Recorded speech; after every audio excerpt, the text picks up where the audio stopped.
আওয়ামী লীগের সরকার সর্বস্ব লুট করে দেশকে ধ্বংসের দ্বারপ্রান্তে নিয়ে গেছে বলে মন্তব্য করেছেন বিএনপির মহাসচিব মির্জা ফখরুল ইসলাম আলমগীর। বৃহস্পতিবার দুপুরে ঠাকুরগাঁও জেলার রানীশংকৈল ডিগ্রি কলেজ মাঠে বিএনপির রানীশংকৈল উপজেলা শাখার আয়োজনে বিশাল জনসভায় এই মন্তব্য করেন তিনি।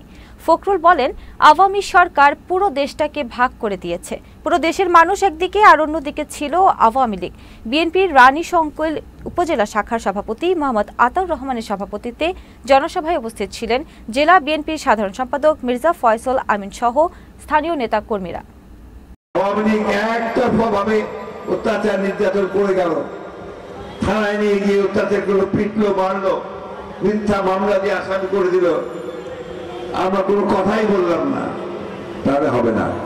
ওইখানে কথা বলতে হবে, রুখে দাঁড়াতে হবে। অন্যায় আমরা করতে দেব না।